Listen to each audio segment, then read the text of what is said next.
오늘 에베소서 마지막 강해이기도 하지만 또 생각해 보면 이제 2023년도 올해가 얼마 남지 않았습니다. 목장에서 한번 나누시면 좋을 것 같은데요.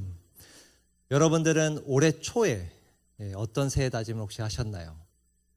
늘 다이어트는 항상 있는 것 같은데 어떤 다짐을 했는지 좀 기억을 떠올려 보면 좋겠습니다. 그리고 그 중에 몇 가지를 여러분들이 정말 끝까지 그 다짐대로 실천해 나갔나 한번 돌아보는 시간도 가지면 좋을 것 같아요. 시작이 반이라는 말도 있지만 사실 가장 힘든 것은 어떤 일이든 시작한 것을 끝까지 이루어 나가는 것입니다. 그게 가장 힘들죠. 가장 힘들지만 또 동시에 가장 중요합니다. 왜냐하면 우리가 아무리 많은 일을 해도 시작을 해도 끝까지 이루어 나가지 못한다면 많은 아쉬움과 후회가 남을 것이기 때문입니다. 우리 모두는 시작한 경주를 완주하고 싶죠. 이 에베소서의 첫 본문은 우리가 기억을 떠올려 보면 하나님의 원대한 계획이라는 제목으로 시작을 했어요. 그날의 본문을 통해 우리가 그 하나님의 놀라운 계획 가운데 부름받은 하나님의 양자임을, 상속자임을 배웠습니다. 그리고 오늘 이 마지막 본문을 통해서는 우리가 이 하나님의 원대한 계획을 어떻게 하면 끝까지 이루어 나갈 수 있는가 함께 살펴보기를 원합니다. 딱 두 가지인데요. 오늘 본문 전에 지난주 본문부터 짧게 한번 나누고자 합니다. 10절 말씀입니다. 끝으로 너희가 주 안에서와 그 힘의 능력으로 강건하여 지고. 오늘 본문의 사실 시작은 이 6장 10절에서부터 있었어요. 명령이 무엇이었는가? 너희가 주 안에서와 그의 힘의 능력으로, 그러니까 하나님 혹은 예수님 힘의 능력으로 강건해져라, 이렇게 명령했죠. 그러면서 11절에 이를 조금 더 구체적으로 이렇게 설명합니다. 마귀의 관계를 능히 대적하기 위하여 하나님의 전신갑주를 어떻게 하라? 입으라. 입으라. 전신갑주, 그것도 하나님의 전신갑주를 입으라. 지난주 말씀에 우리가 살펴보았죠. 왜 이 하나님의 능력과 전신갑주가 우리에게 필요한가? 지난주에 본 것처럼 우리가 하나님의 원대한 계획을 이루어 나가려고 할 때 이 마귀의 관계, 공격이 시작된다는 거예요. 영적인 전투 가운데 우리가 뛰어드는 거죠. 그래서 사실 하나님의 원대한 계획을 우리가 이루어 나가려고 할 때 끝까지 이루어 나가는 게 결코 쉽지만은 않습니다. 완주하는 게 쉽지가 않아요. 왜? 저항 세력이 있기 때문에. 그래서 우리는 지난주에 하나님의 전신갑주 중에서도 특별히 하나님의 말씀을 붙들어야 한다는 것을 배웠습니다.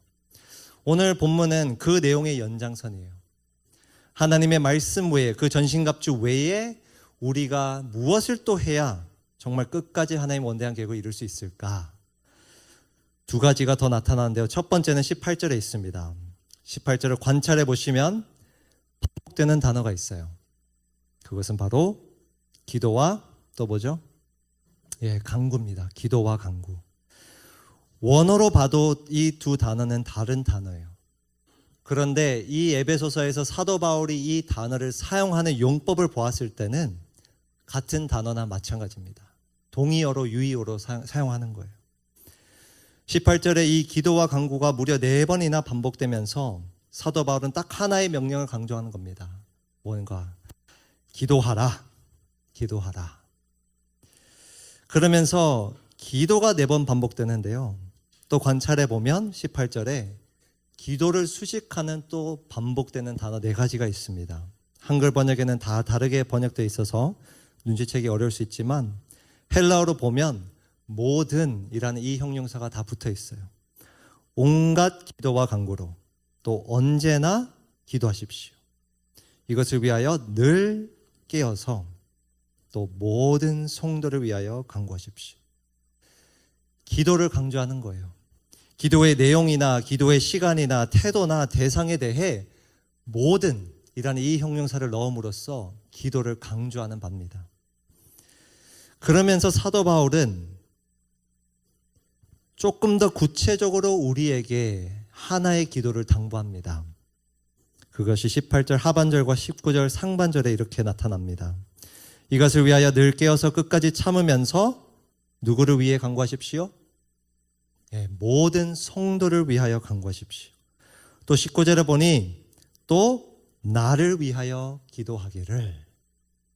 그냥 기도가 아니라 타인을 위한 기도예요. 다른 누군가를 위한 기도. 쉽게 말해 중보 기도입니다. 중보 기도. 사도 바울은 이 서신서를 마치면서 우리가 하나님의 원대한 계획을 이루나가기 위해서 중보 기도가 필요함을 이야기하고 있어요. 그리고 19절, 20절에서는 구체적으로 무엇을 위해 우리가 서로를 위해 기도해야 할지 일러주고 있습니다. 19절 말씀입니다. 또 나를 위하여 기도하기를 내가 입을 열 때 하나님께서 말씀을 주셔서 담대하게 복음의 비밀을 알릴 수 있게 해달라고 하십시오. 무엇을 위해 기도해야 되는가? 19절에 보시면 내가 입을 열 때 하나님께서 말씀을 주셔서 담대하게 복음의 비밀을 알릴 수 있게 해달라고 기도를 부탁하는 거예요. 또 비슷하게 20절에는 이렇게 또 부탁합니다. 나는 사슬에 매어 있으나 이 복음을 전하는 사신입니다. 이런 형편에서도 내가 마땅히 해야 할 말을 담대하게 말할 수 있게 기도하여 주십시오. 다른 표현이지만 같은 말이에요. 20절에 내가 마땅히 해야 할 말은 무엇인가? 방금 19절에 말한 그 복음의 비밀입니다. 복음의 비밀. 이 복음의 비밀이라는 표현은 단순히 예수님께서 십자가에서 죽으시고 3일 만에 부활하셨다 정도의 복음이 아니라 에베소서의 맥락상에서는 우리가 지금까지 보온 그 하나님의 원대한 계획에 대한 복음의 비밀이에요. 저와 여러분들이 하나님의 원대한 계획 가운데 부름을 받았고 어떻게 하면 그 계획을 우리가 이뤄나갈 수 있는가 지금까지 이야기한 내용이죠. 그것을 자기가 지속적으로 담대하게 말할 수 있도록 전할 수 있도록 기도를 부탁하는 겁니다. 그런데 이 기도 제목이 사도 바울이니까 너무 당연한 것처럼 우리가 느낄 수 있지만 사실 그의 상황을 생각해 볼 때는 너무나 놀라운 기도 제목입니다. 여러분, 사도 바울이 지금 에베소서를 어디서 쓰고 있나요? 어디에서 지금 이 편지를 쓰고 있나요? 바로 감옥입니다. 감옥. 그래서 20절에 이렇게 표현하는 거예요. 나는 사슬에 매어 있으나 비유가 아니에요. 그의 형편이에요. 정말로. 이런 형편에서도 그는 마지막으로 그 편지에 기도를 부탁하며 여러분, 제가 빨리 감옥에서 나올 수 있도록 내 환경이 좋아질 수 있도록 내가 자유의 몸이 될 수 있도록 그렇게 기도 요청하지 않습니다. 지금 감옥에 있지만 사슬에 매여 있지만 내가 이곳에서도 그 복음의 비밀을 하나님의 원대한 계획을 계속해서 전할 수 있도록 기도를 부탁하는 거예요. 사도 바울에게는 이 사명, 하나님의 원대한 계획을 전하는 사명이 곧 하나님의 원대한 계획을 끝까지 이루어 나가는 그의 길이었어요. 그는 지금 기도 부탁하기를 내가 하나님의 원대한 계획을 생을 마감할 때까지 끝까지 이루어 나갈 수 있도록 중보 기도를 부탁하는 것입니다. 첫 번째로 우리가 하나님의 원대한 계획을 끝까지 이루어 나가기 위해 무엇을 해야 하는가? 1번 대신데요. 바로 중보 기도해야 합니다. 중보 기도. 구체적으로 어떤 중보 기도인가? 내가 하나님의 원대한 계획을 지금 있는 자리에서 이뤄 나갈 수 있도록 지금 이 형편에서도 그 원대한 계획을 이뤄 나갈 수 있도록 서로를 위해서 기도해야 한다는 거예요. 올 여러분은 얼마나 기도했나요? 솔직하게 한 해 동안 얼마나 기도했나요? 제가 제 반 훈련을 인도하며 공통적으로 두 반에 다 과제를 내준 게 기도 노트를 만드는 거였어요. 기도 노트를 만들어서 매주 하나의 기도 제목을 계속해서 채워놓는 그런 훈련의 시간을 가졌습니다. 여러분들이 만약 올해 기도의 자리를 많이 나아가지 못했다면 새해를 맞이해서 이 기도 노트를 한번 만드는 것을 강력하게 추천합니다. 기도를 꾸준히 하는 것도 중요하지만 사실 더 중요한 것은 우리가 무엇을 놓고 기도하느냐라는 거예요. 그 기도 노트에 채워지는 내용도 너무나도 중요합니다. 우리는 마땅히 성경 말씀에 보면요, 마땅히 내 필요를 위해서도 기도해야 되죠. 나의 영적, 육적 모든 필요를 위해서 기도해야 합니다. 그러나 하나님의 말씀은 나를 위한 기도 외에도 중보 기도에 대해서도 매우 강조합니다. 서로를 위한 기도. 우리의 목원들을 위해, 청년부를 위해서, 또 영안교회를 위해서, 또 사회와 세상을 위해 우리는 계속해서 중보 기도해야 합니다. 그런데 그 중에서도 우리가 꼭 놓치지 말아야 할 중보 기도는 바로 오늘 본문의 말씀이에요. 오늘 본문에 나온 기도 제목이에요. 내가 입을 열 때에 하나님께서 말씀을 주셔서 담대하게 복음의 비밀을 알릴 수 있게 기도해달라고 하십시오. 이런 형편에서도 내가 마땅히 해야 할 말을 담대하게 말할 수 있게 기도하여 주십시오. 여러분, 지금 사도 바울은 그 교회더러 단순히 나를 위해서 이런 기도를 하라는 말씀이 아니에요. 이러한 기도 제목을 그 공동체 안에서도, 교회 안에서도 서로 나누며 기도하라고 권면하는 것입니다. 우리가 어떤 형편에 처해 있든 하나님의 원대한 계획을 이뤄나가는 그 사명을 끝까지 붙들 수 있도록 서로를 위해 기도하라고 명령하는 거예요. 이제 조금 있으면 우리 목장 방학에 돌입하는데 그 방학 전에 목원들끼리 이런 기도 제목을 꼭 나누면 좋겠어요. 해가 지나가기 전에. 목원들끼리 내가 지금 처해 있는 상황 속에서 어떻게 하면 하나님의 원대한 계획을 이뤄나갈 수 있는지 정말 고민하면서 서로를 위해 그렇게 기도하는 우리 공동체가 되길 주님의 이름으로 축복합니다. 오늘 본문은 하나님의 원대한 계획을 끝까지 이뤄나가기 위해서 중보 기도가 필요함을 이야기합니다. 그리고 또 다른 필요성을 21절과 24절 사이에 이야기하고 있어요. 21, 22절 우리 한 목소리로 한번 읽겠습니다. 시작.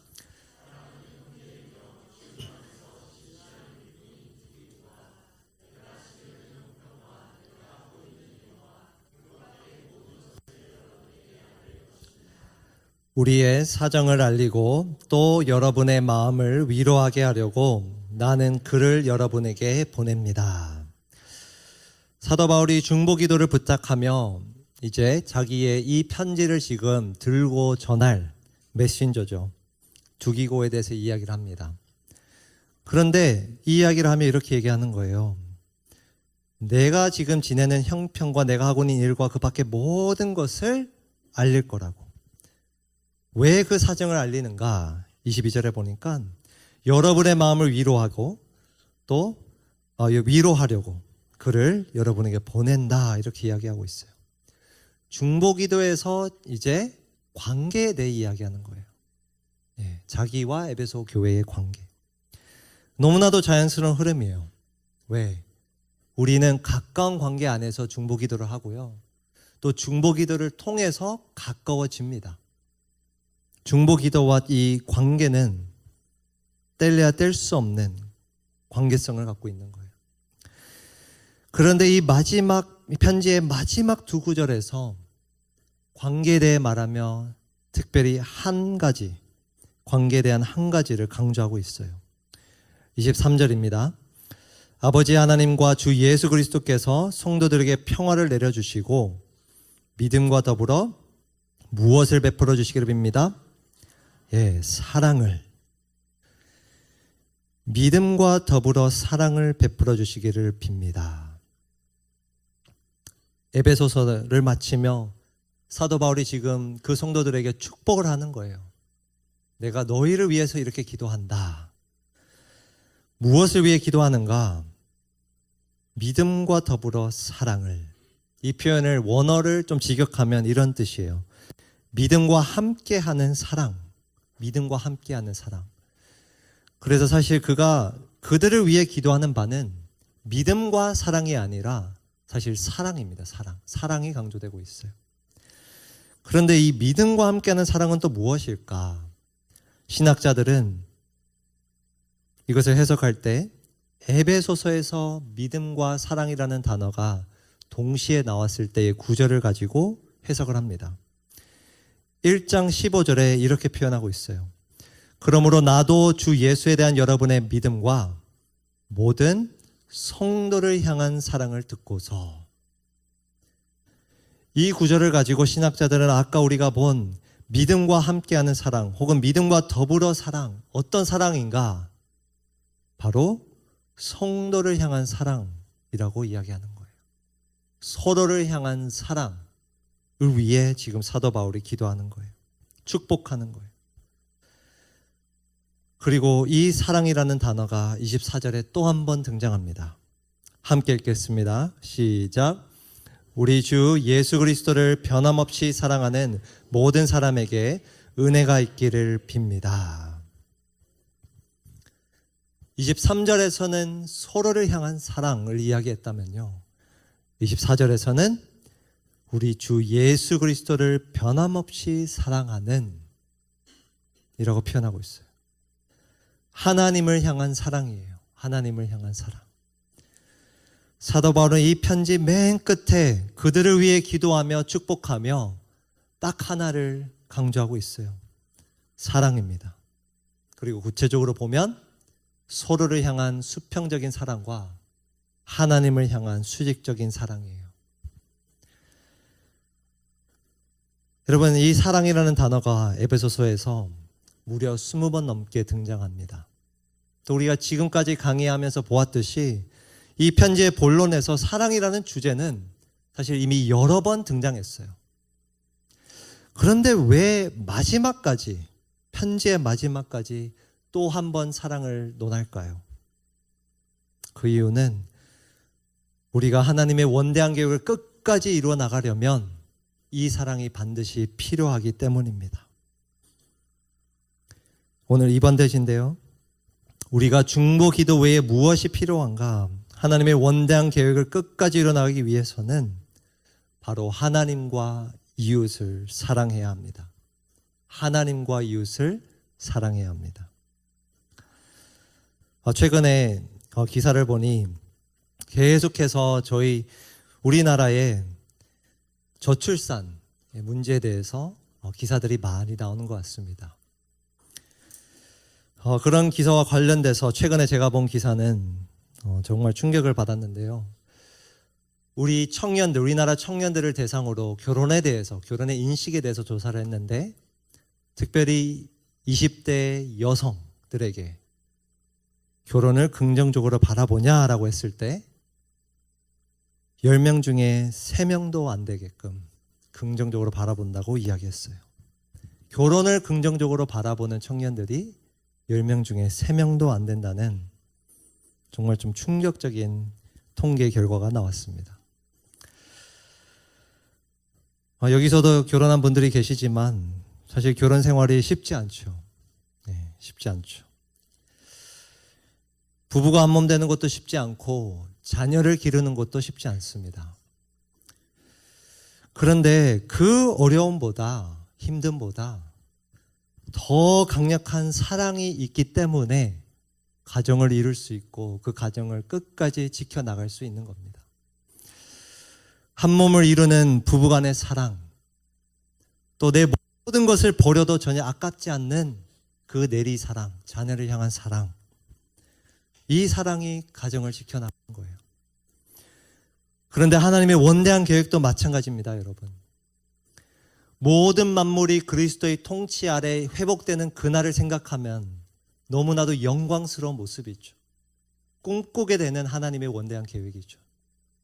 그런데 사실 그 과정은 너무나도 어렵습니다. 가시밭길이에요. 정말 힘들게 한 걸음 한 걸음씩 내디뎌야 하는 오랜 기간의 과정이에요. 영적 전투를 이겨내야 합니다. 이런 하나님의 원대한 계획을 우리가 끝까지 이뤄나가기 위해서는 이 사랑이 절대적으로 필요한 거예요. 여러분은 정말로 정말로 하나님을 사랑하십니까? 여기의 표현처럼 변함없이 사랑하시나요? 그리고 옆에 형제 자매를, 이웃을 사랑합니까? 정말 사랑한다면 한번 이 시간 이런 질문을 던져보면 좋겠어요. 나는 하나님을, 또 내 이웃을 어떻게 사랑하고 있는지. 어떻게? 저는 이 에베소서의 마지막 두 구절을 묵상하며 최근에 우리 제자반에서 나누었던 구절 하나가 떠올랐어요. 계시록에 보면요, 계시록 2장에 보면 예수님이 7교회에게 메시지를 전합니다. 7교회에게. 근데 그 중에 공교롭게도 에베소 교회가 있어요. 에베소 교회. 에베소 교회도 예수님으로부터 하나의 메시지를 받습니다. 그런데 이런 메시지예요. 2장 1절에서 4절을 보면, 제가 시간상 다 읽진 않겠지만 1절에서 3절만 보면요, 그 교회에 대해서 예수님이 엄청난 칭찬을 해줍니다. 2절에 보면 내가 내 행위와 수고와 내 인내를 알고 또 악한 자들을 용납하지 아니한 것과 자칭 사도라 하되 아닌 자들을 시험하여 그의 거짓된 것을 내가 드러낸 것과 또 내가 참고 내 이름을 위하여 견디고 게으르지 아니한 것을 아노라. 칭찬을 하세요. 에베소 교회에게. 엄청난 칭찬을 하는데 딱 한 가지 책망할 것이 있다고 평가 내리십니다. 4절 말씀입니다. 그러나 너를 책망할 것이 있나니 너의 처음 무엇을 버렸느니라? 너의 처음 사랑을 버렸느니라. 이 말씀을 묵상하며, 에베소서 말씀을 묵상하며 사도 바울이 이 편지를 통해서 감옥에서 이 편지를 쓰면서 그들에게 사랑이라는 단어를 20번 넘게 썼어요. 여러 차례 사랑하라고, 하나님을 사랑하고 이웃을 사랑하라고 반복적으로 이야기합니다. 그리고 심지어 편지의 마지막 부분까지 사랑을 축복합니다. 그런데 수십 년이 지난 이 시점에, 계시록이 쓰여진 이 시점에서는 이 교회가 이런 평가를 받는 거예요. 다른 건 다 잘하는데 너희가 처음 사랑을 버렸다. 첫사랑을 버렸다. 여러분, 에베소 교회는 이 에베소 편지를 받아보며 처음에는 사랑이 넘쳐났을 겁니다. 하나님을 향한 사랑과 이웃을 향한 사랑, 내가 이 말씀대로 살아가야지 뜨겁게 사랑했을 거예요. 그런데 30년이 지난 후에는 그 첫사랑을 유지하지 못하고 버렸습니다. 이것이 어쩌면 저와 여러분의 이야기인지 모르겠습니다.